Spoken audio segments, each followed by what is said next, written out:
contigo, un espacio para hablar sobre salud y bienestar.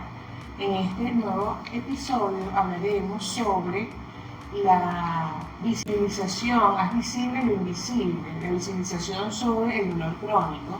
En esta ocasión tenemos la participación de la doctora Ana María Garófalo, que es médico fisiatra, vicepresidente de la Sociedad Venezolana de Medicina Física y Rehabilitación.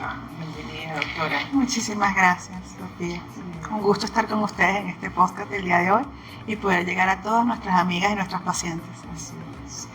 ¿Cuál es la prevalencia del dolor crónico y cómo se define el dolor crónico? ¿Cuándo es un dolor crónico? ¿Cuándo podemos decir esto es un dolor crónico?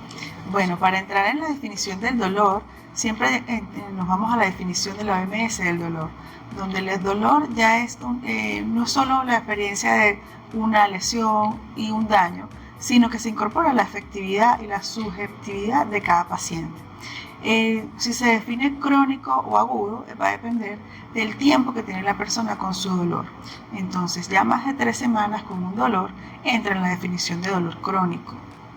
Su prevalencia, 3 semanas apenas 3 semanas. No es normal tener dolor.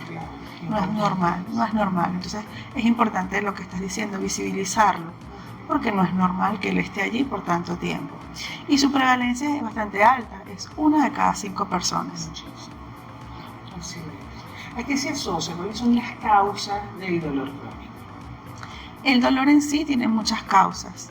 Generalmente pues, son por un daño nociceptivo, pero también el componente emocional hace que ese dolor se perpetúe en el tiempo.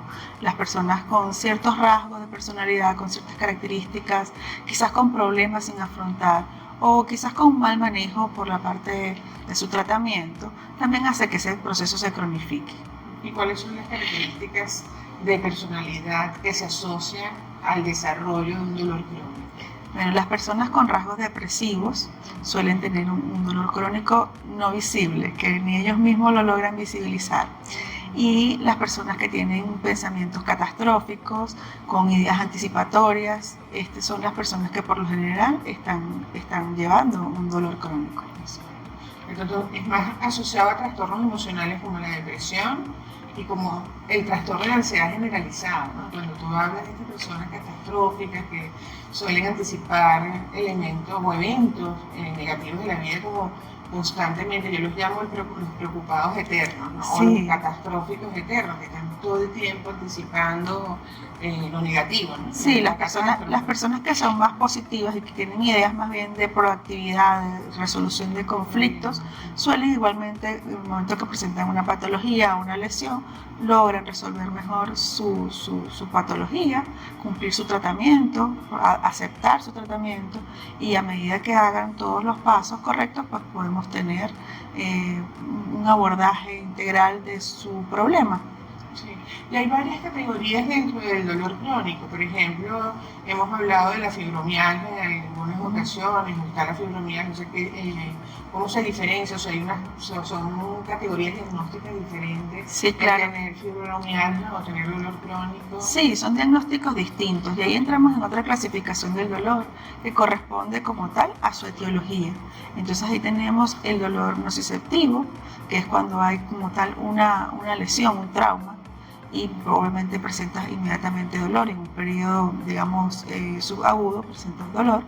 Y ya la que es la parte cuando se involucra, lo que ya estamos hablando del dolor neuropático. El dolor neuropático es cuando se involucra alguna estructura nerviosa y esto conlleva a una serie de cambios en neurotransmisores que prolongan esa patología en el tiempo, y que el disturbio, igual en el equilibrio interno del cuerpo, van produciendo todas esas alteraciones, todos esos cambios, como tú dices, psicoemocionales en la persona, que no solo es que ella se sienta de una forma u otra, sino que también afectan su entorno familiar, su entorno laboral, su entorno de desarrollo de su día a día.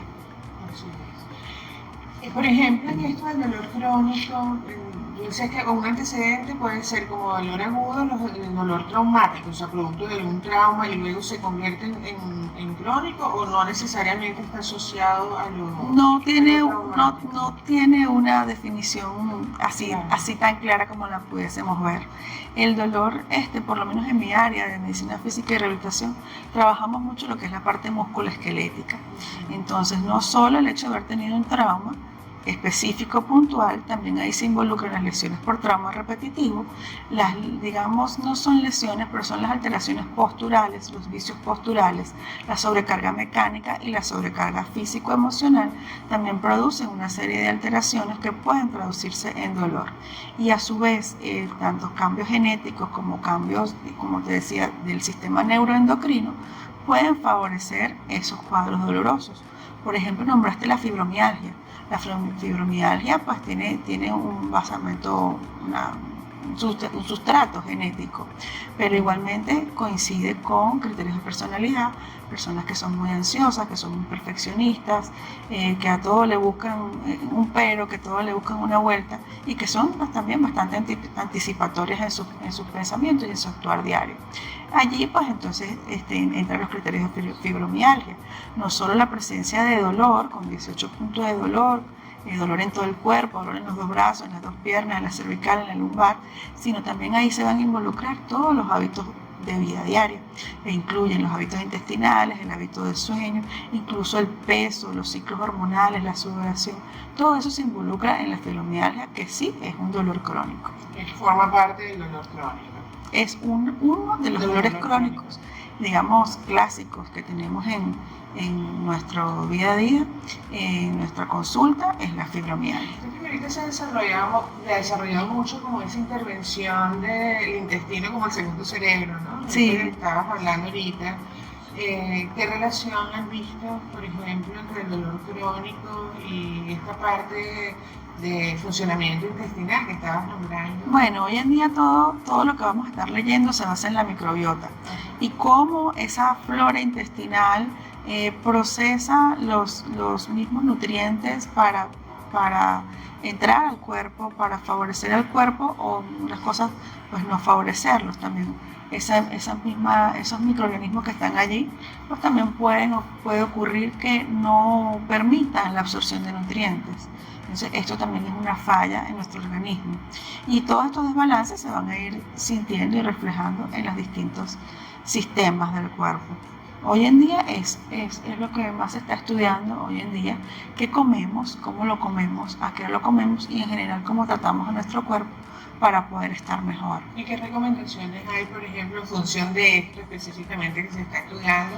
Efectivamente, ahorita mucho, no solamente el dolor crónico, sino muchísimas patologías. Se está usando para todo lo que es la actividad deportiva, para todo lo que es el rendimiento deportivo, el rendimiento diario, la parte intelectual, la parte de sueño, la parte de longevidad. Actualmente se ha encontrado que está todo muy ligado a eso. Recomendaciones de alimentación en general, pues bueno, lo escuchamos cada día, pues comer alimentos sin gluten, no consumir harinas con trigo, los azúcares pues también estarían limitados y los lácteos también pues tienen también su restricción. ¿Y esas recomendaciones se dan para las personas que padecen dolor crónico? Sí. Todo lo que tiene que ver con este proceso inflamatorio, ¿no? De hecho, todo este proceso son procesos inflamatorios. Yo los clasifico muchas veces lo que es la persona con fibromialgia, es como un deterioro, un desgaste completo. O sea, la persona no duerme, no vive, no sale, no disfruta y adicional tiene dolor. Entonces se produce un desgaste neuroendocrino general, universal en todo su cuerpo. Para ello, pues, una de las cosas que yo a veces le digo a la persona que tiene ese proceso inflamatorio, prueba 3 días. 3 días, no consumas lácteos, trata de no consumir carnes rojas y quítate el pan. Y después me cuentas qué pasó. ¿Y cuál es la...? Se sienten desinflamados. ¿Y mejoran de alguna manera? Sí. Hay personas, mira, es increíble, hay personas que te dicen, yo después que como carne, después que como pan o un alimento específico, ya lo tienen identificado. Ya saben, yo después que como esto, me duele. Se les despierta la crisis dolorosa. Hay personas que lo tienen bien identificado. ¿Qué pasa? Nosotros comemos a veces muy desordenado, comemos alimentos mezclados y pues no, es difícil saber, mira, esto en específico. Pero los azúcares están demostrados, los azúcares refinados, porque debemos controlarlos y la alimentación sin gluten hoy en día pues es un puntal. Para el manejo del dolor crónico también, interesante, ¿no? Porque además esos son como estrategias de cambio de hábitos, pues, ¿no? Que definitivamente nos ayudan a tener una mejor salud. Sí, los cambios de hábitos vienen a ser lo más difícil. Claro. Allí es donde el acompañamiento del médico, que uno está allí y que me vuelve a ver y me vuelve a la consulta y que te puedo dar las orientaciones que sé que son reales, que no sé que no son que las que me comentó alguien ni las que bajé por internet, sino que son las recomendaciones de la mano de mi médico, son las que me van a apoyar más en todos estos sentimientos de inseguridad, de ansiedad, que me pueden generar por tener dolor crónico y tener un dolor que no se me quita y que de paso en mi casa nadie entiende que tengo dolor, porque el dolor no se ve, el dolor se siente. Hoy en día pues también están descritos signos de dolor y uno los sabe identificar, pero en la casa no. ¿Cuáles son esos signos de dolor? Porque eso es bueno que también las personas y los familiares lo conozcan, ¿no? Que puedan hacer más o menos visibles, ¿no?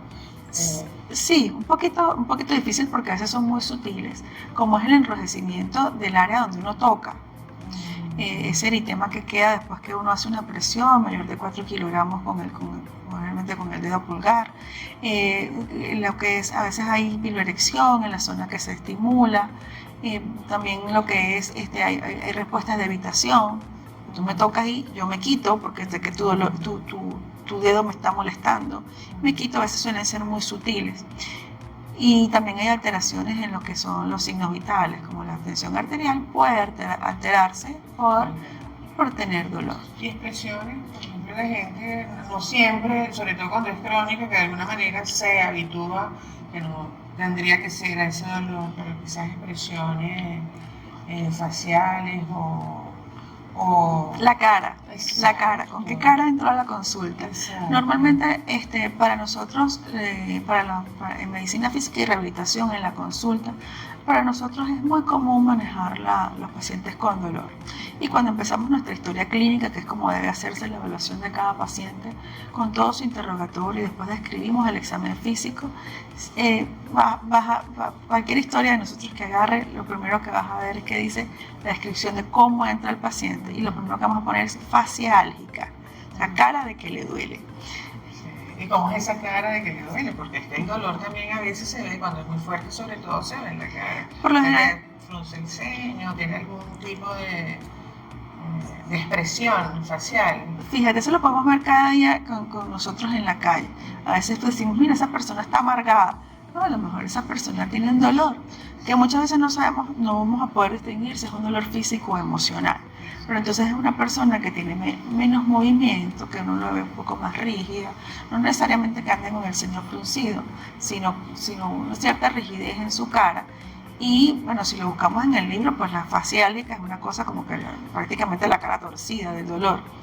Pero ya cuando es dolor crónico surgen ciertas adaptaciones, la persona pues muchas veces me trata de disimular su dolor y pues se nota menos, pero en la consulta del médico oficial esas cosas no se escapan.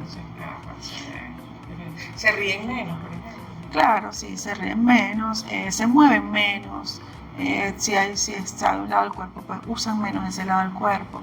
De repente se van a vestir o quitar la camisa o quitar el pantalón, usan una sola mano. Son muchas cosas que uno va detallando en el examen físico. Dijiste una cosa que es muy importante, que por ejemplo yo los veo mucho en pacientes que sufren de dolor crónico en sus dinámicas interpersonales, ¿no? Sobre todo con la pareja, me da pena mostrar el dolor, ¿no? Entonces oculto mi dolor.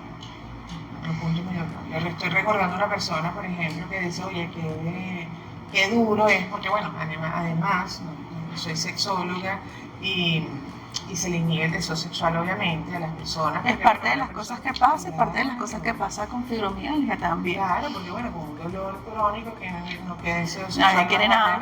O sea, no quieres ni que te toque porque te duele, es un poco eso, ¿no? Entonces hay un comportamiento evitativo y muchas veces yo escucho en mi consulta a mí que me da pena con mi pareja o me preocupo mucho por esto que está sucediendo, parte O pienso que tengo algo malo, no quiero decir, no quiero o saber. se va a terminar mi relación porque está pasando Bueno, esto. es la misma cadena de pensamientos catastróficos y anticipatorios. Fíjate, Sofía, yo quisiera poderle llegar a nuestras pacientes y hacer dos cosas. Uno, visibilizar lo invisible. ¿Y visibilizarlo para quién? Primero para tu médico, para que asistas a tu consulta y puedas tener la atención adecuada de tu paciente. A lo mejor lo que tienes no es malo, a lo mejor tiene solución, a lo mejor podemos usar tratamientos que no se basan en un solo medicamento, sino a veces en combinación de medicamentos. Y no solo medicamentos, también tenemos terapias no farmacológicas, como lo que es la incorporación de una actividad que te guste, una actividad física, una actividad aeróbica, un deporte o simplemente una actividad manual que te guste. Y buscar entonces ahí un poquito lo que es la sociabilización, compartir con amigas. Dicen que un café con una amiga es la cosa más sanadora que hay. Entonces también buscar esa parte de que el paciente se incorpore a otra actividad. Y está demostrado que cuando tú tienes una afectación, tienes dolor, y tú entretienes tu cerebro en otra cosa, ya el dolor no existe. Entonces la motivación con nosotros, con las pacientes, siempre es, bueno, resolvemos como digamos la causa de base, la fase aguda, digamos, le ponemos su combinación de tratamientos y le damos una serie de recomendaciones para que puedan desenvolverse en la vida diaria, puedan irlo llevando, puedan ir mejorando, se activen con una rutina personal. Y el mensaje que me gustaría hacer llegar es eso, pues que tienen que mirarse como para adentro, por decirlo de alguna forma. Si ese es mi cuerpo, yo lo conozco, yo lo escucho y yo lo saco adelante. No puedo depender de que mi pareja le pareció o no le pareció o no me cree. Si yo sé que yo lo tengo, yo tengo cómo buscar las herramientas para yo sentirme mejor conmigo misma y poder estar en capacidad de atender a otras personas. Sí. La visibilización fundamental entonces es acudir al médico y decirle, tengo dolor permanente, tengo dolor mucho tiempo al día, estoy pensando mucho en esto. Describir todo lo que sientes y buscar ayuda profesional. Porque siempre buscamos una vecina o buscamos el internet y no es lo más adecuado. Personas especializadas en el manejo del dolor crónico. Dijiste una cosa súper importante, que es el tema de las relaciones interpersonales. Fíjate que el relacionarse con el otro es una de los aspectos que mayor fuerza le estamos dando ahorita como actividad preventiva a problemas de la salud mental. Fíjate tú qué interesante esto, ¿no? Para prevenir depresión, trastornos de ansiedad, para prevenir demencia y Alzheimer, esa parte de relacionarte con el otro, de la socialización con el otro. Somos seres sociales. Es súper importante, sí. Esa es la base del ser humano, como tú dices, somos seres sociales. Si no socializamos, no somos nosotros mismos. Y hay una tendencia en las personas que padecen, además de dolor crónico, de evitar relacionarse. De aislarse. Esa es parte del acompañamiento que nosotros hacemos. Inicialmente no solo en la consulta, todos estos tratamientos, sino motivarlo a que tienes que venir, por ejemplo, a unas sesiones 2 veces a la semana, 3 veces a la semana. Ya con eso sacamos al paciente de la casa y ya comparte y ya está en un ambiente de salud, sanitario, fresco, y eso ya hace que el paciente vaya mejorando. Claro, y buscando una solución para su dificultad. Sí. Muchísimas gracias, Muchísimas gracias, Sofía, por este espacio. Muchísimas gracias a todos por participar en este nuevo podcast de Vida Contigo, en el que tuvimos a la doctora Ana Garófalo, vicepresidenta de la Sociedad de Medicina Física y Rehabilitación, o Rehabilitación y Medicina Física, que bueno, que nos habló de este importante tema de visibilizar lo no visible en relación al dolor crónico. Nos pueden seguir en las redes sociales, a Laboratorio Pharma, en todas las redes, en todas las plataformas como Laboratorio Pharma, y me pueden seguir a mí como @SofiaBenes. Muchísimas gracias y esperemos que les haya funcionado toda esta información para tener una vida con bienestar y más saludable.